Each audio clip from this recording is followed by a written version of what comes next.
कोई भी non Hindu TTD का मेंबर नहीं हो सकता। हो सकता क्या? बोलो आप। अरे डर रहे कहीं कुत्ता बाबा, जोर से बोलो। हिंदू एंडोमेंट बोर्ड का मेंबर कोई मुसलमान हो सकता, मगर मुस्लिम वक्फ बोर्ड का मेंबर नॉन मुस्लिम हो सकता है। मिनिमम दो। ये कौन सा मुफाद में मुसलमानों के बताओ आप। और तिरुमला तिरुपति देवस्थानम में 18 जो नॉन हिंदू एम्प्लॉइज थे 5 फरवरी 2025 को उनको निकाल दिए। क्यों निकाले भाई आप? नौकर थे, निकाल दिया उनको। जबकि आंध्र प्रदेश का एंडोमेंट एक्ट ये कहता है कि ट्रस्टी भी हिंदू होना चाहिए। कमिश्नर, असिस्टेंट कमिश्नर भी गैर हिंदू नहीं हो सकता। सेक्शन 12 में इंस्पेक्टर भी गैर हिंदू नहीं हो सकता। सेक्शन 96 टीटीडी का देख लो आप। सेक्शन 28 ये कहता है कि अगर कोई ट्रस्टी हिंदू धर्म को छोड़ता तो उसको निकाल दिया जाएगा। सेक्शन 29 ये कहता है कि एग्जीक्यूटिव ऑफिसर भी कोई गैर हिंदू नहीं रह सकता। अरे जब आपके लिए अच्छा, हमको इतराज नहीं है, बिल्कुल बहुत अच्छा है, आपका मजहब का मामला है, आप करो, मगर मुसलमान के मजहब में आप क्यों आ रहे बताओ? जब आपके लिए अच्छा तो हमारे लिए बुरा कैसे हो गया बताओ चंद्रा बाबू नायडू? क्यों आपके लिए अच्छा है तो हमारे लिए बुरा क्यों है? मेरी दरगाह के मैनेजमेंट में गैर मुस्लिम क्या करेगा? मेरी मस्जिद के मैनेजमेंट में गैर मुस्लिम क्या करेगा? मेरे कब्रिस्तान में गैर मुस्लिम क्या करेगा? मेरी ईदगाह में गैर मुस्लिम क्या करेगा? मेरे खानकाहों में गैर मुस्लिम क्या करेगा बताओ? मेरे अजीज दोस्तों और बुजुर्गों, ये एक तारीखी वक्त आपके पास है। आप all India Muslim personal law board के दिए गए हर फैसले के पाबंद रहिए। और अभी महाराष्ट्र में नासिक में शनि सिंगापुर एक मंदिर है, उसमें से एक अख्तियार है, जायदाद उनकी है, मगर आप कौन होते मेरे को बोलने? बच्चों का हक नहीं मारना, मैं अल्लाह को दे रहा हूं भाई, आप कौन होते? सेक्शन 300 आर्टिकल में क्या है? प्रॉपर्टी मेरा राइट है, मैं अपनी जायदाद को रखूं, जला दूं, किसको भी दे दूं, मेरी जायदाद है। मगर नहीं, आप बोले नहीं दे सकते, बच्चों का हक नहीं मारना, वक्फ वाल औलाद नहीं होगा, यह हमारी शरीयत के खिलाफ है। एक सेक्शन 46 सेक्शन हैं, कोई एक सेक्शन मेरे को बताओ जिससे वक्फ की जायदाद को फायदा होगा? कुछ नहीं होगा। और याद रखो, बीजेपी अपने हिंदुत्व के एजेंडे को आगे लेके जाएगी। अब जो मसाजिद हैं जिस पर आरएसएस ये बोलती कि ये मस्जिद नहीं थी, फुला थी, क्या होगा उसका? कि चंद्रबाबू नायडू आएंगे, नीतीश कुमार आएंगे, कुमारस्वामी आएंगे, जयंत चौधरी आएंगे, चिराग पासवान आएंगे, कोई नहीं आएगा। हमारे अल्लाह के घर को निशाना बनाएंगे तो हमको ठहरना पड़ेगा, दरगाहों पे निशाना बनाएंगे तो हमको तकलीफ होगी, किसको तकलीफ नहीं होगी? मेरे भाई याद रखो, जब तक आप में शऊर बेदार नहीं होगा, जब तक आप ये नाम निहाद सेकुलरिज्म, जो सियासी सेकुलरिज्म है, मैं उसके खिलाफ था और रहूंगा। जो आईन में, संविधान में सेकुलरिज्म लिखा गया, मैं उसका पाबंद था और रहूंगा। सेकुलरिज्म से क्या मिला तुमको? बताओ मेरे को, क्या मिला आपको? अरे कम से कम वो जगन मोहन रेड्डी तो खुल के बोला कि जो ओवैसी साहब बोलेंगे हम तायद करेंगे, और पूरे एमपीज उनके खड़े होकर मुखालिफत करे। उन्हें क्या नहीं करा अलग बात है, मगर कम से कम ऐसे कानून के वक्त तो जगन के पूरे एमपीज खड़े होकर बोले नथिंग डूइंग, हम साथ सपोर्ट नहीं करेंगे। मैं उनका शुक्रिया अदा करता हूं, उन तमाम पार्टीज का शुक्रिया अदा करता हूं जिसका भी जिक्र किया, जिन्होंने इस काले कानून के खिलाफ वोट दिया। मेरे भाई, आप में शऊर बेदार होना बहुत जरूरी है। अब आप देखो वो कानून में क्या बोल रहे कि वक्फ बोर्ड में कंपलसरी 2 नॉन मुस्लिम मेंबर बनेंगे। अच्छा वो तो हो गया ना, अब यहां पर मालिक बन गया। वाकिफ कौन है? वाकिफ तो वक्फ किया कि अल्लाह इसका मालिक है। मोदी ने कानून बनाया कि नहीं नहीं, तुम 20 साल से कब्जा करके बैठे, तुम ओनर बन गए। आपने लिमिटेशन एक्ट को अप्लाई कर दिया।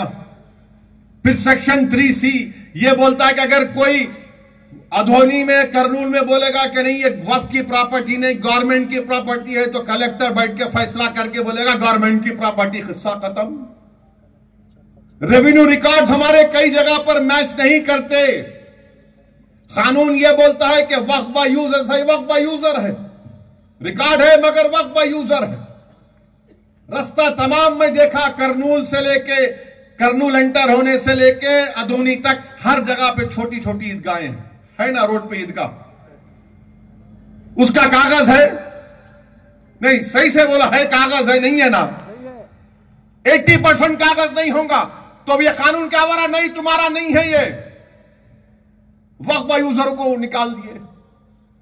अरे जिस जगह पर मैं 100 साल से, 80 साल से, 200 साल से, 300 साल से नमाज पढ़ रहा हूं, कब्रों पे दुरूद पढ़ रहा हूं, फातिहा पढ़ रहा हूं, फूल चला रहा हूं, खानखाहों को मैं 2-2 साल से आबाद रख रहा हूं, क्योंकि अल्लाह के वली वहां बैठकर वास करते थे, उन्होंने बोल दिए नहीं वक्फ बाय यूजर, खत्म, तुम मालिक नहीं।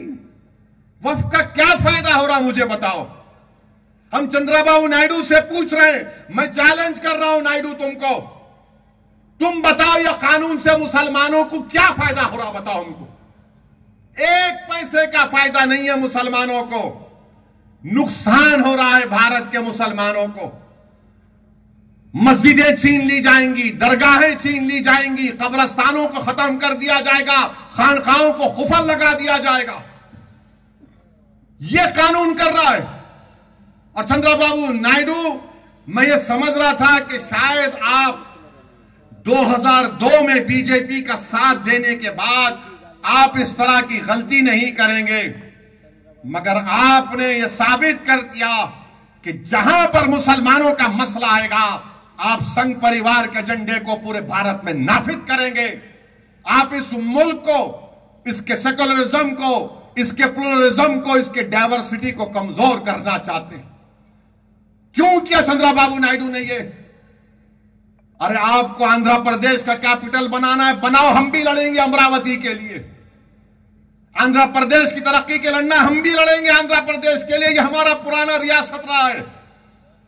मैं तो एमएलए था 10 साल आंध्र प्रदेश का, हम कभी आंध्र प्रदेश को नहीं भूलेंगे। मगर आप अमरावती के नाम पर कैसे सौदा कर सकते भारत के संविधान के ऊपर? आप आंध्र प्रदेश का हवाला देते हैं और कैसे आप कॉन्स्टिट्यूशन को कमजोर करने की इजाजत दे सकते हैं? अभी भी वक्त है चंद्रबाबू नायडू साहब, इस कानून पर अमलावरी को रुकाइए। आप अगर ऐलान कर देंगे कि तेलुगु देशम इसकी तायीद नहीं करेगी, इसके खिलाफ है, तो यकीन मानिए यह कानून का असर कम हो जाएगा रातों रात। मगर चंद्रबाबू नायडू नहीं करना चाहते। क्यों नहीं करना चाहते? क्योंकि वो सेकुलरिज्म पर कॉम्प्रोमाइज कर चुके। हमारे तेलुगु देशम के बहुत से मेरे भाई हैं, मैं उनकी बड़ी इज्जत करता हूं, जो जरूर उस पार्टी में हैं। वो कुछ नहीं कर सकते, मुझे मालूम, मजबूर है वो। मगर हम डायरेक्ट चंद्रबाबू नायडू को बोल रहे हैं, आपने बहुत बड़ा गलत काम किया है। आपने मुसलमानों को धोखा नहीं दिया, आपने संविधान को धोखा दिया है। आपने बाबा साहेब अंबेडकर के संविधान को कमजोर करने का काम किया है। अरे कौन इख्तिदार पे रहेगा? बल्कि मैं तो चंद्रबाबू नायडू से कह रहा हूं कि आपने अपने से ज्यादा नुकसान, अपनी पार्टी से ज्यादा नुकसान आपने अपने बेटे लोकेश का मुस्तकबिल, उसको खत्म कर दिया आपने।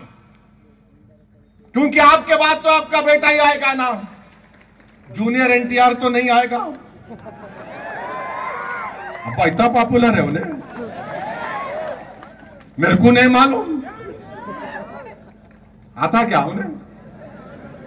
आता क्या? नहीं, न्यूज बनना ना, ये भी आप लोकेश को परेशान कर दिए। अरे उसका तो देख लेते, कितना तुम करेंगे? तुम हो गया ना 9 साल आंध्र प्रदेश के चीफ मिनिस्टर, 5 साल आंध्र प्रदेश के, बस है, बच्चे को देखते अपने। मगर आपने लोकेश को परेशानी में डाल दिया। मेरे भाई, सच्चाई बयान कर रहा हूं, ये वक्फ का कानून मुसलमानों से हमारी जायदादों को छीनने के लिए बनाया गया।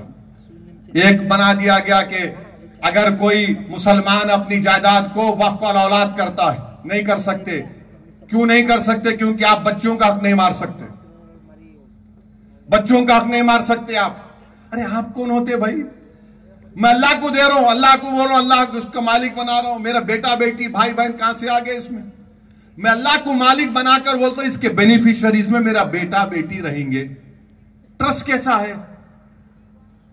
इसका फायदा बेटा बेटी को होगा, मगर चंद्रबाबू नायडू, पवन कल्याण, नीतीश कुमार, कुमारास्वामी, जयंत चौधरी, ये सब मिलकर बोले नहीं नहीं, बच्चों का हक नहीं मारना। अम्मा, बच्चों से इतनी मोहब्बत कैसा हो गई तुम्हारे को? अगर बच्चों से इतनी मोहब्बत है तो वो जो बच्ची जिसकी अस्मत रेजी गुजरात में हुई थी, जिसके इज्जत लूटने वालों को बीजेपी